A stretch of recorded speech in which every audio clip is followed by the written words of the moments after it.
I cannot believe I'm filming another ambitious TBR. It's as if I woke up and decided to choose violence for the second time.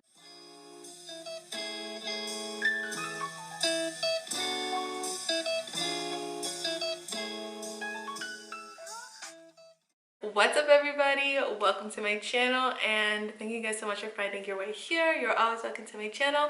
My name is Keionna and as always make sure you are signed into YouTube so you can subscribe to my channel and click the notification bell so that you can become part of the notification crew.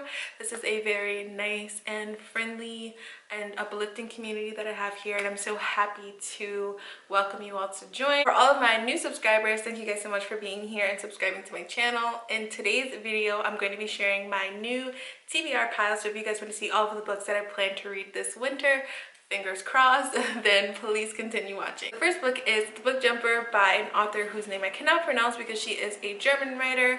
I have not seen many people talking about this book lately. This is one of the books that I purchased way back when I first started my channel. This book is about a young girl named Amy and her mother who moved from Germany to Scotland, and I haven't read any books that are set in those countries in Europe, so I feel like this is going to be really interesting. This is a gothic style young adult fantasy fiction novel, so it definitely appears to appeal to the younger generation of readers. The main character possesses a power of literally being able to jump from book to book and like live inside of them, and I think that that's so cool. Although her power is a gift, there is somebody in the story who maybe potentially become a danger to her if they discover that Amy is aware that this person is a book thief and or is stealing elements from different books. The book edition that I have is the English version, but there's also a German version. I feel like it's going to be pretty awesome to read a book from that of a German author. I feel like this book is going to be pretty magical, and based on the synopsis alone, I feel like this is going to be a 3 or more star rating for me. The second book is by the same author whose name I cannot pronounce. It is a forgotten book, and I thought that these two books were part of a series, but I was wrong. They're both YA fantasy fiction though. This story is about Emma, who is so used to having things always go her way until she finds this old book that she's able to journal in, and when she begins to pen, she discovers that she can literally turn all of her dreams into reality, but that doesn't come without consequences. I love both of the concepts of these books, so I'm really excited to read them. The third book is Georgia Peaches and Other Forbidden Fruit by J. Robin Brown. I saw this book on another booktuber's channel, Abby Jemisin, and I really loved her review for this book, so I decided I'd get it too.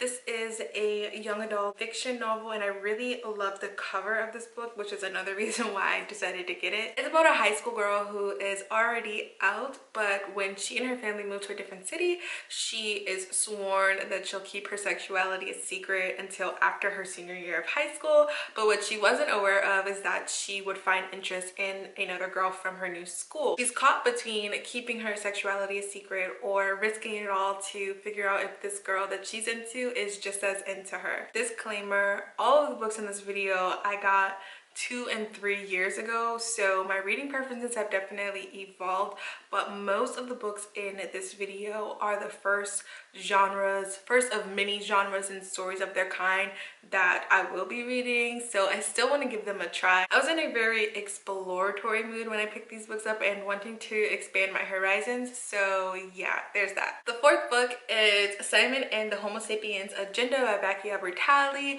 I saw the movie for this book and it was cute. This is another YA fiction novel that also includes LGBTQ voices, except it's the opposite gender in this book compared to Georgia Peaches and Other Forbidden Fruit. This book is about Simon, who is aware that he likes boys, but he hasn't come out to his family yet, and he chats anonymously online with this guy from his school, but they're both completely in the dark to who each of them really are in real life. One day, Simon accidentally leaves his chats open, and when the chats get into the hands of the wrong person, Simon's secret is in jeopardy of being exposed. This book explores friendships and homosexuality. Honestly, after watching the movie, I think that this is going to be the last book of this kind that I decide to get, and that's really exciting for me to, you know, discover that about myself, because that's really what reading out loud book club is all about, and what it means to me and to you guys is just, you know, expanding our horizons, but also like discovering what our reading preferences really are. And you know, I'm just gradually discovering more and more about myself and what my tastes are as far as reading goes. The fifth book is The Weight of Feathers by Anna Marie McLemore. It's been so long since I've picked up one of Anna Marie McLemore's books, so I can't describe nearly enough how excited I am to finally be reading another one of her books. There's something so enchanting about her books. I literally have all of them except for Deepest Darkest Red, which I believe I still want to get. I've already read 2 of her books so far, and this will be the 3rd. All of the books that I read from Anna Marie McLemore so far all take on the same magical realism theme, which I still have yet to figure out what that actually means.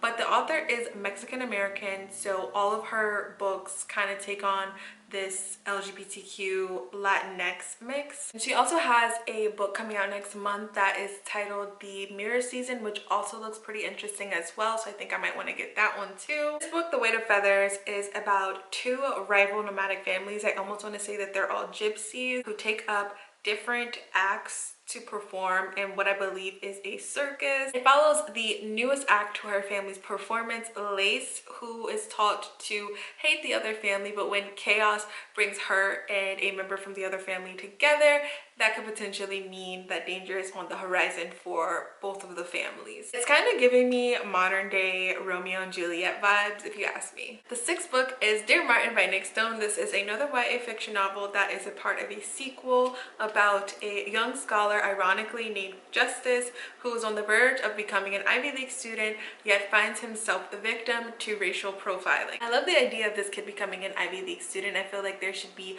more books like these that show African Americans that are Ivy League bound students. Since the beginning of me engaging with the online book community, I've never seen or read any books that show the main character as Black and destined for academic excellence, except for this one. If this book is any good, I'll definitely have to pick up the next book that's in the sequel as soon as I get the chance. I feel like The Hate You Give by Angie Thomas got a lot of attention, but I'm gonna need for these producers and directors to stop creating these Black struggle stories instead of portraying us as criminals, because it's very redundant. We don't need any more stories like that, and we're so deserving of so much better. We've always been deserving of better since the beginning of time, but yeah, that's just my 2 cents on that. The 7th book is The Nest by Cynthia Sweeney. This book was recommended to me, and it is a contemporary novel, and I really enjoy contemporary lit, so I think that the story is pretty good. I just hope that I like the book overall. I love the cover of this book in this pretty minty green,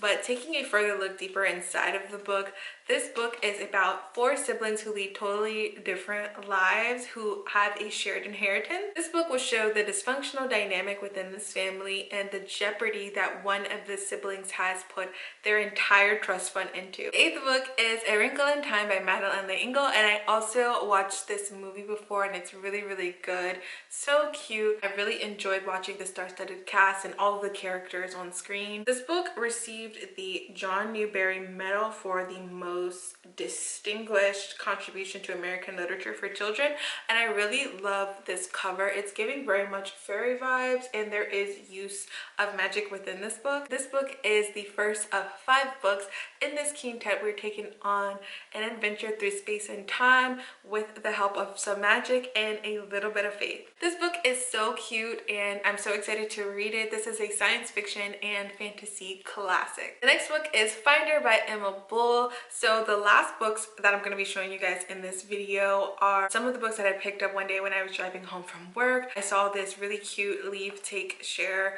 treehouse, and I picked up 4 books, and this is one of them. As you can see, this book is very old. It was published in 1994, so the rest of the books are gonna look sort of like this as well. This book is a fantasy punk fiction novel, and it includes mythical creatures, much like fairies. So this has like a hybrid setting for mythical creatures and humans. The main character's name is Orient, and he has the ability to locate missing items. There is a new drug on the streets that is destroying the cities, and there is a murder investigation at hand. So there's a lot going on in this book, and I just feel like it's going to be just really keep me on my toes. The 10th book is Dead of Night by Randy Wayne White, and this is a suspense mystery thriller novel, and I've never read a book from this genre before. This book is about a biologist who has been suspected of killing himself, and his body is now being host to a blood flesh-eating parasite.